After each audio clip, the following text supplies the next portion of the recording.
네, 안녕하세요. 루루채널 루루입니다. 오늘 시황 관련해서 말씀을 드릴 거고요. 국장 같은 경우 먼저 말씀을 드릴게요. 자, 코스피 같은 경우는 좀 생각했던 것보다 바닥을 좀 강하게 좀 찍기는 했어요. 우선 지난주 말씀드렸다시피 반대 매매 부분이 이제 거의 다 정리가 된 것 같아요. 반대 매매가 나올 수 있는 날은 사실상 수요일 날 오전에 이제 반대 매매가 좀 강하게 나올 거라 생각을 했었는데 수요일 시초가를 보게 되면은 0.5%밖에 빠지지 않고 시작을 했어요. 그 부분은 자, 여기 화요일 날 아래 꼬리를 만들면서 화요일 날 이미 많이 정리가 좀 된 모습이에요. 그러다 보니까 수요일 같은 경우는 조금 약하게 빠진 다음에 바로 들어 올리는 모습 나왔고, 그 화요일부터 해가지고 쭉 보게 되면은 기관이나 외국인들이 조금씩 이제 좀 강하게 들어오는 모습을 좀 보여주고 있습니다. 아무래도 기존에 있었던 그 반대매매 말씀드렸다시피 130%에서 지금 140%가 됐죠. 이 부분이 이제 정리가 됐다 이렇게 보시면 될 것 같아요. 그 앞전에서는 여기서 나왔던 거는 사실상 대주주 물량 이제 10억 이상의 그 대주주 물량이 좀 빠르게 나가야 되다 보니까 이런 모습을 또 보여주지 않았느냐. 그래서 생각했던 것보다 조금 강하게 좀 바닥을 찍는 모습이 나왔습니다.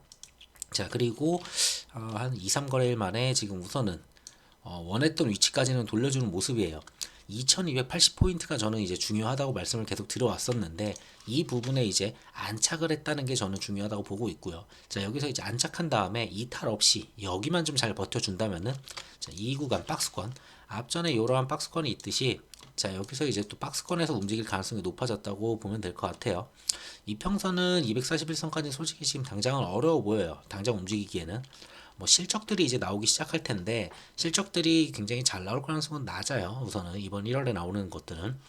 그러다 보면 이제 여기서는 뭐 강하게 돌파하겠다 요렇게 보기는 어렵고 당장은 한 달 정도 뭐 길게는 두 달 정도 박스권만 유지를 해줘도 우선은 다행이지 않겠냐. 그리고 그 안에 뭐 러시아나 다른 이슈들이 좀 괜찮아진다면 추가로 그 다음 박스권으로 좀 올라가서 움직이는 모습들, 그리고 뭐 금리 인하 가능성이 그 다음 나오면서 다시 한번 반등할 수 있는 그런 구간이 만들어지지 않을까 싶습니다. 당장은 추가 하락보다는 우선 박스권으로 들어가서 움직일 가능성이 좀 높다고 보고요. 이탈한 곳이 조금 강하게 잠깐 이탈하긴 했지만 우선은 생각했던 구간, 요 구간 안에서만 이동해 주면은 양호할 거라고 봐요. 자, 미장을 보게 되면은 나스닥 같은 경우도 나름 이탈을 할 뻔했었는데 계속 지켜야 된다는 위치들을 말씀을 드렸었죠. 자, 살포시 잠깐 깬 날이 하루 정도는 있어요. 자, 근데 그 위로 다시 올려놓고서 어떻게든 이 구간은 지지하려고 합니다. 정말 이걸 갖다 깨고 말도 안 되게 이걸 깨고 내려간다. 그렇다면 당연히 10,000포인트 지지를 볼 거예요. 이 부분은 다시 한번 보려고 하는 모습이 나오겠지만 그러면은 차트상 많이 좋진 않죠. 그래서 두 개의 박스로 보면 좋을 것 같아요. 우선 이 한 구간 자, 1300포인트 정도에서 11,000포인트 이 박스권에서 얘도 움직일 가능성이 좀 높지 않냐라고 좀 생각을 하고 있고, 자, 뭔가 좀 실적이 좀 괜찮게 나오면서 괜찮은 내용들이 좀 나온다. 뭐 발언 같은 것들. 자, 그러면 이제 10,000포인트에서 아니 11,000포인트에서 11,500포인트 사이 요 구간에서 움직일 가능성이 높아 보입니다. 그래서 얘네들도 보게 되면은 당장 뭐가 좋아졌다고 해서 막 달려갈 그럴 분위기는 아니에요. 뭐 이 박스에서 올라갔다 다시 눌리고 올라갔다 눌리고 그런 움직임을 좀 시간을 가져갈 것 같고요. 그리고 이달에 지금 이제 고용 지표는 다 나오다 보니까 이달에 좀 중요하게 볼 거는 결국은 또 CPI예요. CPI 정도 볼 수 있을 것 같고요. 근데 뭐 연준에서는 지금 CPI가 중요하지 않다. 오히려 고용이 더 중요하다라고 했는데 고용은 이미 나왔죠. 나온 다음에 이제 반등이 나온 그런 모습이다 보니까 그래서 굳이 본다면 이달은 CPI 그리고 좀 중요하게 볼 거는 FOMC가 거의 마지막에 있거든요. 자, 1월 마지막 29일인가 30일 정도 있어요. 그러다 보면 아무래도 볼 수 있는 거는 다음 주 나오는 CPI 그 다음에 볼 게 딱히 없어요. 그 동안에는 이제 실적을 좀 보게 될 거고요. 그 다음에 이제 FOMC를 보지 않을까 싶습니다. 그래서 CPI만 먼저 이번 주는 좀 주의 깊게 좀 보면 되지 않을까 싶어요. 자, 내용을 좀 볼게요. 자, 우선은 말씀드린 대로 신용융자 부분. 자, 22년도 19일부터 해가지고 쭉 빠져서 23년도 자 1월 3일까지 거의 다 빠졌어요. 이 정도가 빠진 다음에 더 이상 빠질 게 없다라고 이제 확인이 되면서 이제 외국인과 기관이 이제 들어오면서 약간 들어 올리는 모습이 나왔습니다. 정리를 갖다가 아주 깔끔히 했죠. 정말 이때부터 이제 반대 매매부터 해서 그 대주주 10억 얘기들 막 나오고 자 그런 부분들을 다 정리를 하면서 그걸로 깔끔하게 이제 신용은 정리가 되는 그런 모습입니다. 그래서 이 부분은 지나간 거고 지난주에 지나갔죠 다. 그리고 지난주에 있었던 내용 중에 또 하나가 이제 FOMC 의사록인데 이걸로 크게 움직인 게 없어요. 뭐 오히려 좀 상승하는 모습이었죠. 뭐 12월 달에 이미 FOMC에서 너무 강하게 얘기를 하다 보니 그 부분들이 똑같이 반영이 됐습니다. 뭐 연내 기준금리 인하할 가능성이 없다. 뭐 얘기하는 그대로 여기저기 발언 나왔던 그대로 나왔기 때문에 그냥 그러려니 하는 모습이에요. 왜 뭐 나스닥 같은 경우는 이미 바닥을 갖다 치고 있잖아요. 그래서 이런 부분에서 더 흔들리지 않는 모습이에요. 뭔가 더 세게 나오면 모를까 아니면 새로운 뭔가의 악재가 나오지 않는다면은 최대한 버틸려는 그런 모습을 계속 보여줬어요. 자, 그리고 뭐 이제 고용이 이제 두 가지가 나왔어요. 목요일날 나왔던 게 있죠. 목요일날 나왔던 게 그 ADP인데, 자, ADP 전미 고용 보고서에 따르면은 자 12월 민간 부분 고용은 전달 대비해서 23만 5천 명이 늘면서 굉장히 많이 늘었어요. 시장 예상치인 15만 3천 명을 갖다 크게 웃돌면서 자 예상했던 것보다 많이 늘었죠. 자 그래서 나스닥 같은 경우에 이제 또다시 하락하는 모습. 고용이 잡혀야 된다고 연준은 계속 말을 해왔고 12월부터는 CPI가 아니고 고용이 더 중요하다고 말을 바꿨죠. 자, 그래서 이제 고용을 보자라고 했는데 고용이 오히려 늘었네. 이렇게 보면서 3대 지수 모두 다 이제 하락하는 그런 모습을 좀 보여줬습니다. 자, 이거 다음에 나온 게 금요일 날 나온 거예요. 금요일 날 나온 거는 그냥 우리가 매번 보는 비농업 지수하고 비농업 고용 지수하고 그 실업률 그 부분이 나왔는데 그 역시나 자 12월 일자리가 예상보다 많이 또 이제 22만 개 나왔고 실업률 같은 경우는 오히려 3.7% 정도는 예상을 했었고 전달에도 3.7%였었거든요. 근데 이 부분을 오히려 하락시키는 모습이에요. 그러니까 고용만 본다면 고용이 너무 탄탄해요. 지금 현재로서. 실업률도 더 무너지지도 않고 이게 뭐 4% 5%까지 막 가야 된다고 연준은 막 얘기를 하는데 그거랑 점점 멀어지게 오히려 실업률이 하락을 하고 있고 자 그리고 일자리는 더 많아지는 그런 모습을 또 보여줬어요. 그런데 왜 금요일날 올랐느냐 그거를 보게 되면은 자 금요일 같은 경우에는 결국은 임금 상승 둔화예요. 같이 나왔던 게 시간당 임금이 또 중요하죠. 그러니까 사람들이 일자리가 많아가지고 일을 할 수는 있어요. 그러니까 실업자는 생기지 않으면서 일은 하는데 임금이 줄은 거예요. 그러니까 내가 받을 수 있는 게 10,000원이었는데 막 9,000원으로 줄은 거죠. 그 얘기는 임금이 줄면은 소비를 할 수 있는 그 역량 자체가 줄어들어요. 소비를 할 수 없으니까 인플레이션 자체 가능성이 낮아질 수밖에 없고 그러니까 인플레이션이 좀 약하게 오겠네. 요러면서 이제 금요일 날 반등을 좀 했다. 이렇게 보시면 될 것 같아요. 자, 그 내용이 어딨냐면 자, 페드가 가장 우려했던 이제 임금 상승세는 다소 둔화한 것으로 이제 보여줬다. 12월 시간당 평균 임금은 전월 대비해가지고 0.3%가 줄었고요. 전년 동기보다 자, 요 정도 올랐다라고 보시면 돼요. 그래서 시장 전망치보다는 이제 전망치가 0.4하고 5%였는데 자, 4.6이 나오면서 좀 낮게 나왔죠. 그리고 0.4를 봤는데 0.3이 나오면서 이것도 역시나 좀 약하게 나오면서 하회를 하는 그런 모습을 보여줬습니다. 그러니까 뭐 전년 동기보다는 당연히 임금이 올랐겠죠. 근데 예상한 것보다 좀 덜 올랐다. 그래서 임금도 이제 잡히고 있네. 고용은 잘 되지만 그래도 임금이 잡히면은 인플레이션 잡을 수 있다. 라고 이제 시장에서 생각을 한 거예요. 자, 그래서 좀 이걸 보게 되면은 자, 요 숫자로 보게 되면은 자, 실업률 같은 경우에는 예상했던 게 3.7%예요. 근데 3.5%가 나왔죠. 전달에 이제 3.6이었었는데 3.6에서 3.7로 올라가겠다 했는데 오히려 떨어져가지고 안 좋다고는 보여져요. 솔직히 좋은 건 아니에요. 이것도 역시나 3.7이나 3.8까지 나왔으면 좋았겠죠. 시장 반등 더 강하게 왔고 여기가 완전히 저점이겠네 라고 할 수는 있어요. 자 그리고 비농업 같은 경우에는 어디 갔어? 여기 있네요. 일자리 같은 경우에도 전에 20만 2천 개였는데 이번에는 이제 좀 줄어가지고 18만 개가 되겠지라고 생각을 했는데 그게 아니죠. 자 22만 개가 나오면서 일자리로 더 늘었어요. 자 요걸 보게 되면은 사실상 요거 두 개는 좋지 않아요. 오히려 지수가 무너질 수밖에 없는 내용이었어요. 자 근데 여기 있죠. 자 요걸 보셔도 되고 자 여기 22만 3천 개 여기 있네요. 자 20만 개를 봤는데 22만 3천 개. 자 요거 역시도 안 좋게 나왔고요. 근데 쭉 보게 되면은 그나마 좀 좋았던 게 요거예요. 미국 평균 시간당 임금이고 작년 대비로 봤을 때 사실상 지난달 4.8%에서 오히려 임금이 오르겠거니 라고 생각을 했어요.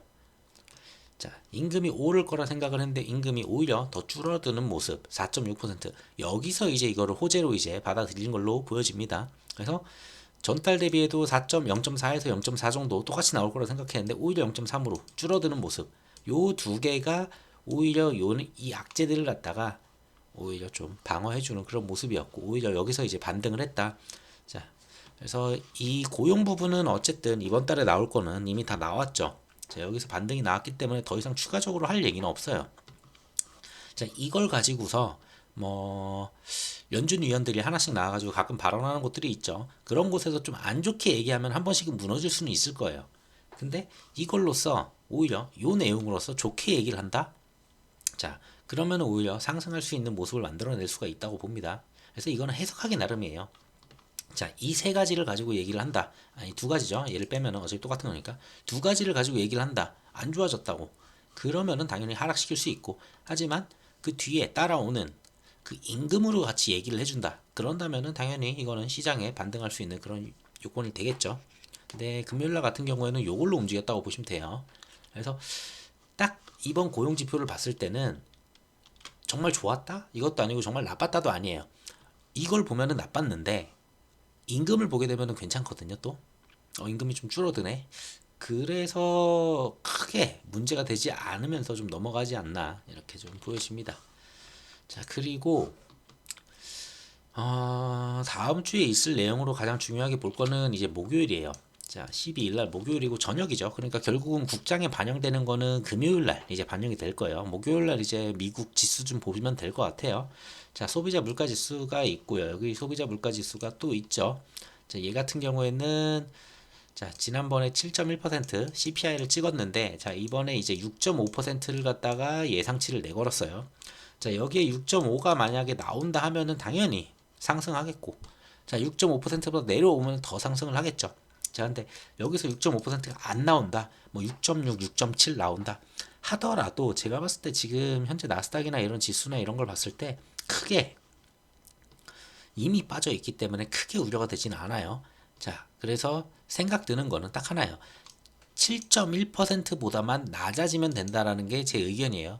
다만 이제 0.7%보다는 당연히 6%대로 들어가는 그런 모습 정도는 보여줘야 되지 않겠느냐라고 좀 봅니다. 뭐 1월까지는 그럴 거예요. 근데 2월부터는 자, 우크라이나 전쟁이 이제 딱 1년 되는 한 해죠. 다음 달 2월이면은 자, 그때 되면은 이제 기저 효과가 이제 좀 발생이 되면서 좀 더 빠른 속도로 CPI 내려갈 수 있어요. 숫자로만 봤을 때는 자, 그런 부분들도 있기 때문에 뭐 점점 더 나아지는 모습은 나올 거라고 봅니다. 그래서 요 정도 다음 주 볼 거는 요 정도 하나 있다 이렇게 생각하시면 될 것 같고 국내에서는 금리 인상 제가 전부터 계속 말씀드렸지만 연초에 한 번에서 두 번 정도는 진행을 할 수가 있다라고 말씀을 드렸어요. 0.25를. 근데 우선은 두 번의 기회가 있는데 우선 첫 번째부터 우선은 그냥 올리고 시작하는 것 같아요. 0.25% 우선 올린다고 합니다. 자, 요 부분 올라가면은 당연히 환율은 더 빠질 거예요. 안 그래도 지금 환율이 중요하다고 말씀을 드렸고 그 환율은 중국을 따라간다고 크게 말씀드렸어요. 중국하고 엔화가 지금 그걸 잡아 끌고 있다고. 지금 한국의 상황이 좋아가지고 환율이 빠지는 건 아니에요. 달러의 강세가 약해졌고 달러를 갖다 움직여주는 엔화가 이제 강해지고 위안화가 강해지다 보니까 달러가 약세가 되니까 원달러 역시도 강해지는 그런 모습을 약간 보여줬던 거예요. 자, 그렇게 해석하시면 되고 근데 거기에다가 환율까지 올려준다? 환율은 좀 많이 괜찮아질 거라고 봅니다. 그래서 환율에 대해서는 크게 문제는 없을 것 같아요. 오로지 전부터 계속 말씀드렸죠. 중국 리오프닝이 잘 돼야지만 환율이 잡힌다고. 지금 현 상태에선 잘 되고 있어요. 변이라는 게 안 나와요. 어차피 뒤에서 말씀드리겠지만. 자, 이것만 잘 풀린다면은 환율은 올해 되게 안정적으로 갈 수 있다라고 저는 보고 있습니다. 자, 그래서 좀 간단하게 보면은 이제 또 봐야 될 게 실적이라고 말씀드렸잖아요. 실적을 보게 되면은 이번 주에는 실적이 그렇게 많지는 않아요. 이번 주에 뭐 JP모건 헬스케어 이거는 다른 이슈고. 자, 실적 같은 경우는 이제 12일 날 이제 그게 CPI가 나온다고 했죠. 여기 CPI가 12일 날 나오고 자, 실적 나오는 거는 여기에 델타하고 TSMC 요거 조금 중요할 거예요. TSMC가 이때 나오니까 아무래도 반도체 이런 부분들 좀 봐줄만 할 것 같고요. 이때부터 이제 변동성 당연히 국장의 반도체들 움직일 수 있어요. 그리고 미국에서는 지금 금요일날 금융주들 좀 나오네요. JP모건, 뱅크 오브 아메리카, 그리고 웰스파고, 블랙록, 시티 뭐 요 정도 거의 금융주들 좀 움직일 수 있는 그런 모습 나올 수 있고요. 요맘쯤 이제 금융위에서 또 금리 인상 이런 부분이 있으니까 금융주들 뭐 나쁘지 않을 것 같아요. 역시나. 그래서 여기까지 실적은 크게 우려될 건 없어요. 요거 델타 정도? 델타는 이제 리오프닝 관련으로 좀 볼 수 있겠고 TSMC 반도체 쪽 요 정도 보면 될 것 같아요. 크게 봐야 되는 거는 쭉 지나서 실적이 좀 보이는 거는 여기 넷플릭스부터 시작을 해가지고 다다음 주죠. 다다음 주부터 해서 뭐 IBM 그리고 쭉 보게 되면 마이크로소프트 여기네요. 24일부터 이제 좀 강하게 좀 나오는데 이때 한국이 또 휴장이에요. 휴장이다 보니까 어떻게 움직일지 모르지만 그대로 휴장 풀리면서 그대로 맞을 수 있어요. 자, 마이크로소프트, 존슨앤존슨 그리고 되게 많아요. 버라이부터 테슬라 그리고 보잉도 여기 있네요. 인텔도 여기 있고 전부 다 이때라고 보시면 될 것 같아요. 그 추석 연휴가 지나면서 거의 모든 게 다 반영될 수 있는 실적들이 나온다. 요때부터는 실적 주간이라고 보면서 미국 실적에 따라서 지수가 움직일 거다라고 보면 되고 그 다음 주에 바로 이제 FMC가 또 따라오죠. 자, 이번 주 그래서 실적도 그렇게 많이 나오는 거 없고 CPI가 그냥 있는데 CPI도 그래도 좀 양호하겠네 해서 여기 월화수까지는 무난한 움직임 나올 거라고 봅니다. 우선은 크게 우려가 되는 부분은 없어요. 월화수까지는 뭐 그게. 그러고 CPI 나온 다음에 여기도 무난하네 하면은 그 다음 주까지 좀 무난하게 가겠죠. 그래서 요거에 따라서 한 설 전까지는 움직임 좀 괜찮을 수도 있겠다라고 생각하면서 좀 움직일 수 있을 것 같아요. 자, 요 정도 보시면 될 것 같습니다. 자, 중국이 제일 중요하다고 했었는데 중국 하루 사망자가 지금 이제 16,000명 정도로 추산이 돼요. 어차피 사망자는 나온다고 계속 말씀을 드렸어요. 이건 더 늘어야 돼요. 그냥 정점을 찍을 때까지 찍고 뭐 2만 명, 3만 명 계속 하루에 막 죽다가 갑자기 꺾이는 모습이 나올 거예요. 사망자가 막 2만 명, 1만 명 다시 줄어드는. 그러면 정점 찍었구나. 요렇게 내용이 보여요. 그 안에서 이 추이 안에서 변이가 있냐 없냐가 제일 중요하거든요. 자, 변이가 없다라면은 중국은 리오프닝 제대로 진행이 되면서 경제가 살아나고 얘네들 우려됐던 부동산도 지금 살짝 부동산 얘네들 올라오고 있거든요. 중국도 이런 부분들 살아나는 그런 분위기가 보여요. 그래서 변이만 없으면은 얘네는 절대 문제될 건 없어요. 오히려 우리는 중국 경기를 갖다가 얻어 타면서 약간 미국이 좀 흘러내리더라도 버틸 수 있는 그런 여건이 만들어진다 이렇게 생각하면 될 것 같아요. 그래서 중국 변이만 좀 계속 관심 있게 보시면 될 것 같고요. 자, 중국 관영 매체니까 뭐 솔직히 믿을 건 안 돼요. 어떻게 보면은 자, 뭐 감소세를 갖다가 확인을 했다고 하지만 많은 지역의 감염자들이 감소세를 갖다가 보여주고 있다. 사실 확진자가 감소를 해도 사망자는 늘어요. 이게 이제 같이 감소하는 수준이 되려면 한 1, 2주가 더 걸리는데 얘네 같은 경우는 좀 우려할 거는 이제 춘제가 있죠. 자, 우리 설날이랑 이제 춘제랑 같이 물리는 그런 기간이 있어요. 자, 요 기간에 이제 이동이 좀 많다 보니까 요때 다시 한번 늘 수는 있다라고 좀 보여져요. 그래서 요때 이제 얼마큼 늘어나는지 여기가 거의 정점이 되는 그때가 아닐까 싶어요. 춘제에서 춘제 플러스 일주일 요 정도 보면은 되지 않을까. 그러면은 거의 2월 달이면은 거의 마무리되는 모습이 나올 수 있다라고 좀 예상을 해봅니다. 뭐 최악의 경우는 3월까지 가겠는데 지금 얘네들이 리오프닝을 풀어 제끼는 걸 보게 되면은 한국보다 정말 빨라요. 한국은 리오프닝 진행할 때도 9시 이후에는 뭐 다니지 못하게 했었고 그러다 보니까 좀 천천히 리오프닝이 진행이 됐지만 얘네는 그냥 싹 다 풀어버리니까 굉장히 빨리 진행이 되고 있고 그래서 어쩌면 2월이면은 모든 게 마무리될 수도 있겠다라고 좀 생각이 듭니다. 자, 그러면서 코로나 정점만 좀 지나면 좋겠다는 거죠. 자, 국내에서는 뭐 얘기들은 있어요. 미국에서 나온 건데 이거는 XBB 1.5 같은 경우도 변이가 있다. 이게 뭐 지금 우세종이 되고 있다. 미국에서는 이미 우세종이에요. 자, 우세종인데 자, 이거는 지금 사실상 앞전에 그 코로나 백신에 그 이미 들어가 있는 거에 하위 변이기 때문에 웬만큼 잡힐 가능성이 높아요. 걸려도. 자, 그리고 이거에 대한 치명률이 아직 안 나왔는데 치명률이 낮을 가능성이 높아요. 하위에 하위로 내려가면 내려갈수록 치명률은 낮아지고 오히려 그 전파는 이제 강해지거든요. 전파는 강해지되 치명률이 낮아진다. 그래서 크게 우려할 건 없어 보입니다. 여기서 뭐 이제 사망자가 이걸로 많이 죽었다 뭐 이런 내용도 거의 없고 웬만큼 그냥 경구용 치료제로 어느 정도 커버가 되는 모습을 해서 보여주고 있거든요. 그래서 이것도 크게 문제가 안 돼 보여요. 오히려 이거는 미국에서 온 거고 중국에서는 지금 변이가 안 나왔다는 게 지금 중요하죠. 중국에서 지금 뭐 속인다 이런 얘기도 있지만 사실상 중국인들이 전 세계 여러 곳으로 막 지금 해외여행을 다니잖아요. 그 사람들이 PCR 테스트를 각국에서 전부 다 하고 있어요. 전 세계 여러 나라에서. 근데 그 PCR에서 나왔을 때 새로운 변이가 발견이 안 됐다는 거예요. 그 얘기는 뭐냐? 중국에서 그만큼 있다가 해외로 왔지만 거기서 이제 체크를 해봤죠. 중국에서 체크한 거는 못 믿겠다고 했으니까 뭐 미국도 가고 한국도 가고 일본도 가고 전부 다 가서 PCR 테스트를 중국인들이 했는데 거기서 변이가 안 나온 거예요. 자, 그러면은 거의 없을 가능성이 아직은 높아요. 추후에 나올 수는 있겠지만 우선은 없다는 점. 자, 그러면서 이제 중국의 그 리오프닝 자체가 잘 돌아가네라고 하면서 중국 위안화의 가치가 매우 강해지고 있습니다. 그러니까 달러 베이스다 보니까 점점 이게 떨어진다는 거는 위안화 가치 상승 이렇게 보시면 돼요. 자, 그래서 여기서 있을 때는 그거였어요. 요만큼 하락할 때는 리오프닝 하네 기대감으로 이제 빠졌다고 보면은 리오프닝 하는데 확진자가 너무 느는데 이거는 변이가 발생하겠는데 하면서 이 박스권에서 더 이상 내려가지 못하는 모습이었는데 최근에 이렇게 내려간 거는 변이가 발생을 안 했고 생각보다 리오프닝이 잘 돌아가네. 쟤네 백신도 안 맞아서 막 난리 날 줄 알았는데 그 정도 난리는 아니고 우리가 예상했던 수치만큼의 사망자가 나오고 확진자가 나온 거예요. 한국에서도 60만 명씩 하루에 걸릴 때 있었잖아요. 자, 그거 이상으로 걸리겠죠. 당연히 중국은 인구가 많으니까. 그 수치 범위 안에까지는 전혀 문제라고 생각하지 않고 있고. 자, 그래서 요 정도 수준까지도 충분히 내려올 수 있다. 자, 그렇게 됐을 때는 위안화가 이렇게 강해진다면은 당연히 원달러 역시도 동일합니다. 자, 환율도 지금 보면은 1250원까지 내려왔어요. 자, 추가로 내려오느냐 마느냐 하고 있었는데 중국이 강하게 내려오면서 역시나 한 번 더 강하게 내려왔고 여기에 우리가 또 환율 그 기준금리까지 더 올린다고 했죠. 자, 0.25% 올린다면 제가 봤을 때는 거의 1200 초반대까지도 한번 내려올 가능성이 높아요. 자, 여기까지는 충분히 움직일 가능성이 있다. 이번 달 안에. 그래서 한 1220원 뭐 이 정도 또 움직여주는 모습 하면은 되게 양호하겠죠. 달러 정상화 된다면은. 자, 그리고 중국이 뭐 2, 3월 돼서도 문제가 없이 완전히 경기가 회복했다.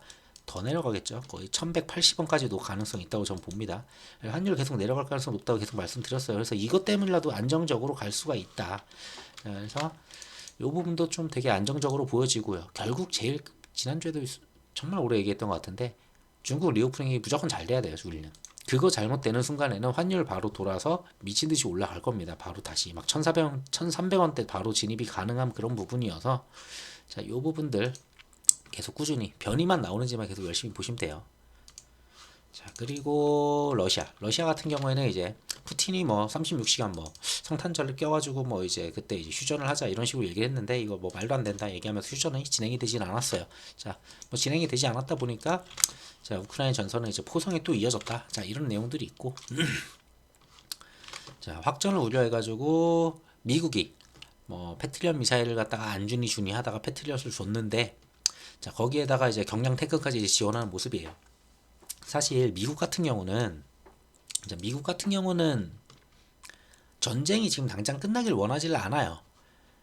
뭐 최근에는 지금 유럽이 이제 기온이 좀 많이 기온이 많이 올라갔거든요.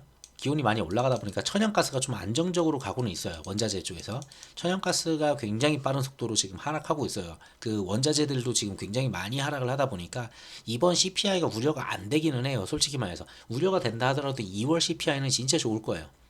생각보다 지금 유럽의 온도가 말도 안 될 정도예요. 지금 유럽이 뭐 20도란 얘기도 있고 어디는 좀 빠른 봄이 지금 이미 찾아온 약간 그런 것들도 있거든요. 자, 그러다 보니까 추워가지고 얼어 죽니 많이 하면서 가스로 힘들어야 하는 그 시기에 그런 부분이 없다라는 거예요. 그러면서 천연가스는 가격이 굉장히 크게 빠졌고, 자, 이 얘기는 러시아가 카드로 가지고 있었던 천연가스나 WTI 그 원유 이런 부분에서 좀 강세를 못 보일 수가 있어요.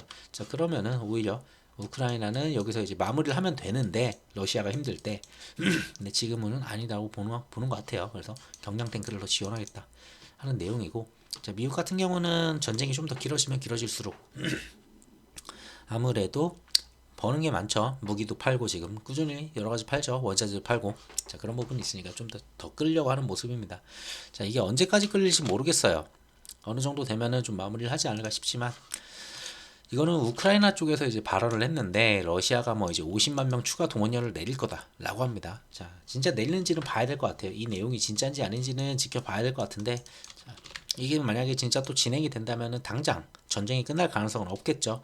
뭐 2월, 3월까지 또 갈 가능성은 있지만 기온이 올라가면 올라갈수록 러시아가 쓸 수 있는 카드가 그렇게 많지는 않아요. 오히려 러시아는 추울 때 뭔가를 했었어야 되는데 이번에 뭔가를 못했다는 거는 정말 더 질질 끄는 모습밖에 안 나오지 않을까 생각이 좀 듭니다. 어쩌면은 정말 우크라이나 말대로 정말 크림반도까지 다 먹어가지고 게임을 끝낼 가능성도 있지 않겠냐라는 생각도 좀 들긴 해요. 자, 그리고 2월 3일에는 키이우에서 정상회담을 갖다 진행을 하는데 여기서 어떤 내용들이 나오는지 뭐 이제 평화회담 이런 것도 나올 수도 있어요. 내용들이. 그리고 유엔이 껴서 이제 글로벌 뭐 평화회담 이런 것도 내용이 좀 있긴 한데 그거는 2월 말 얘기도 있어요. 자, 그런 내용들. 그래서 2월 되면서 이제 1년이 되죠. 1년이 되면서 뭔가 새로운 변곡점을 맞이하려는 그런 모습이 있을 거예요. 그래서 정말 전쟁을 끝내려는 모습이 있는지 아니면은 우크라이나가 원했던 대로 정말 크림반도까지 좀 가져가면서 그러고 마무리하려는 그런 모습이 나올지 좀 생각을 해보면 될 것 같아요. 그래서 이 부분은 정말 로또 같은 거예요. 그냥 언제 갑자기 호재가 나올지 모르지만 둘 중에 하나예요. 어차피 종전은 와요. 종전은 어차피 온다. 이렇게 보시면 돼요. 종전은 어차피 오는 거고 단지 반대되는 거는 푸틴이 미쳐가지고 핵만 안 쏘면 된다. 요거고요. 중국 같은 경우는 변이 지금 중국의 의지는 확실해졌다고 계속 말씀드렸죠. 처음에 리오프닝 진행한 다음에 처음에는 장난일 수도 있다라고 생각을 했어요. 진짜로 진행 안 하고 다시 격리할 수도 있다. 그때는 이제 그 백지 시위를 하다 보니까. 자, 근데 진짜로 진행한다는 모습을 봤고요. 한 2주 지난 다음에 그러면 이제 변이만 없으면 된다라고 봅니다. 그래서 요 부분들 좀 이 두 가지만 좀 보면 될 것 같아요. 중국은 요것만 없으면 굉장히 잘 풀릴 것 같고 정말 웬만해서 세계 경제도 좀 끌고 가는 그런 모습들 좀 나올 수 있어요. 그리고 핵만 안 쏜다면은 어차피 종전을 하는 거니까 언제 나올지 모르지만 이것도 깔끔히 진행이 될 것 같고 금통위 같은 경우도 나름 환율 내려갔는데도 오히려 0.25 올려주는 모습은 괜찮아요. 자, 환율 완전히 그 마지막까지 깔끔히 더 떨구겠다 이런 모습 나오는 것 같고요. 그래서 중요하게 볼 거는 아까도 말씀드렸지만 그 CPI 정도 보시면 될 것 같습니다. 그래서 CPI 보면은 여기 미국 CPI 그리고 목요일 날인가 그 옵션 만기일 있거든요. 여기 있네요. 한국 옵션 만기일 있으니까 약간 변동성은 있을 수 있어요. 요맘쯤에. 그래서 월화 정도까지는 좀 시장 양호할 것 같고요. 수요일 날은 이제 CPI 앞두니까 약간 우려감. 수요일 목요일이죠. 목요일 날 이제 저녁에 나오다 보니까 수요일 날은 이제 약간 우려감으로 이제 평타 그냥 보합 정도 어떻게 움직이는 모습. 그리고 목요일 날은 우려감에 조금 하락할 수도 있겠죠. 그리고 잘 나오면은 상승할 수도 있겠고요. 금요일 날. 그래서 요 정도 움직임 나올 것 같아요. 그냥 무난해 보여요. 이번 주는. 큰 이슈들도 없고 크게 뭐 이렇게 실적이 막 크게 움직일 만한 애들 나오는 것도 크게 없고 자, 요 정도 보이고 여기 있네요. 그리고 그 다음 주부터 거의 보면 되네요. 실적은 뭐 골드만삭스 이거 있는데 자 ASML이 있네요. 여기 ASML 여기부터가 이제 제대로 된 실적 주간이라고 볼 수 있겠네요. 그래서 이번 주는 무난할 것 같고 그 다음 주부터는 이제 실적 주간 들어가고 우리는 설날 쉬고 오면은 실적들이 와르르 쏟아지는 한 주가 되겠죠. 자, 해서 요 구간에서 막 반등을 세게 하겠다? 솔직히 그렇게 보기는 저는 아직은 어렵다고 봐요. 국장 같은 경우도. 자, 국장 다시 보면은 자, 월화 많이 올라간다 하더라도 요 라인에서 분명히 무너질 가능성이 높아요. 어디냐? 요 정도 보이시죠? 2320에서 2354일 거예요. 요 정도 라인에서는 다시 한번 눌림 받을 가능성이 높아요. 그래서 한 2350이면은 61선 되겠네요. 61선 정도면은 눌림 받을 가능성이 높고 그 다음에 더 움직이려면은 뭔가 CPI에서 잘 나온다면은 다시 한번 위에 상단인 2380 정도 건드려주는 모습이 나올 거예요. 거기서 다시 돌파하고 올라가는지는 추가적인 내용들이 좀 붙어야 되겠죠. 그게 이제 실적이 될 거예요. 미국 실적과 국내 실적들. 자, 그런 부분들이 동반해 준다면은 돌파를 하겠지만 실적이 저는 개인적으로 안 좋다고 봐요. 그래서 CPI 때까지 한 요 정도까지만 올려주면 참 좋겠다. 요 근처까지 올려줬다가 실적들 박살 나겠죠. 뭐 테슬라 박살 나고 이것저것 박살 나면서 다시 또 박살 나면서 내려오고 그 다음에 FOMC에서 좀 FOMC 의원들이 이번에 바뀌었어요. 그 매파적이었던 3명이 나갔거든요. 그러고 굉장히 비둘기적인 3명이 들어왔어요. 그러다 보면은 이번 FOMC에서는 다시 좋은 말들이 나오면서 다시 상승한 모습 요런 박스권을 갖다 좀 기대는 해봅니다. 저는. 그래서 당장 뭐 이걸 돌파하고 올라간다기보다는 요 박스권 안에서만 움직여주면 다행이고 그 안에서 어떤 섹터들이 움직이는지 좀 봐주시면 될 것 같습니다. 오늘 영상 이 정도로 마치도록 하겠습니다. 감사합니다.